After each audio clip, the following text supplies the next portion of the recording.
কত কত বেকার বই থাকবো। একজন রেপিস্ট মেয়ে, একজন বেকার ছেলে এক সমান স্যার। কারণ আমরা সমাজের লেগে একদম বেকার ছেলে, আমরা জীবনটা নিয়ে কি করাম? আমরা জীবনটা নিয়ে কি করাম?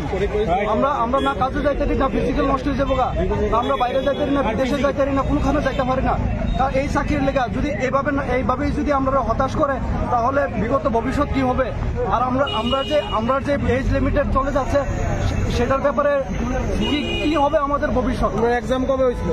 জানুয়ারি 8 তারিখ হয়েছিল। জানুয়ারি 8 তারিখ 2023 সালে জানুয়ারি 8 তারিখ। 2023 সালে জানুয়ারি 8 তারিখ। এই নভেম্বর আসলে প্রায় 4 বছর হয়ে যাবে। তাহলে এই সরকারকে কি বলবে তোমরা আজকে? আমরা সরকারের কোনো বিরুদ্ধে না, আমরা সিএম স্যারের এবং সরকারের পক্ষে।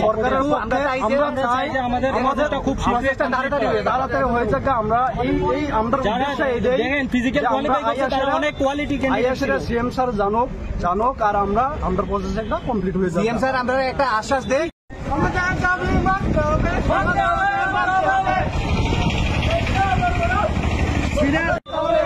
আমাদের এই কেন আমাদের প্রসেসটাকে এত দেরি করা হচ্ছে কেন? এর জবাব চাই।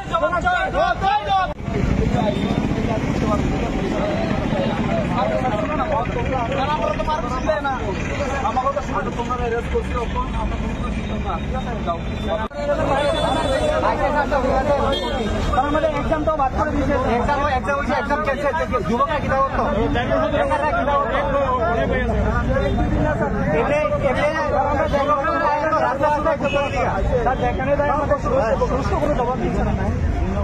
তার অফিসে আমরা গেছি, ওরা কোনো জবাব দিচ্ছে না, মানে নির্দিষ্ট কোনো জানে না, বলছে যে আমরা এই ব্যাপারে কিছু নির্দিষ্ট ফাইনাল আগে আমাদের। আমরা দেখেছি স্পেশাল এক্সিকিউটিভের মতো ফায়ারম্যান সার্ভিসের চাকরিও দীর্ঘদিন ধরে ঝুলে রেখেছে, এতদিনের কোনো নিয়োগ নীতি হচ্ছে না। আমরা আন্দোলনের পরে আন্দোলন দেখছি, বেকার ভাই বোনেরা তারা চাকরি পাওয়ার প্রত্যাশায় তারা আন্দোলনে নেমেছে। কিছুদিন আগে আমরা দেখেছি স্পেশাল এক্সিকিউটিভ তারা আন্দোলন করেছিল, এখন ফায়ারম্যানরাও তারা আন্দোলন করছে, আগেও আন্দোলন করেছিল জেল পুলিশ ওয়ার্ডেররা। তো বুঝতে পারছে না বেকার বাহিনীরা কি করবে। সরকার প্রতিশ্রুতি দিয়েছে সরকারি চাকরি করা হবে, স্বচ্ছ নীতির মাধ্যমে সরকারি চাকরি করা হবে। আর কতদিন অপেক্ষা করবে?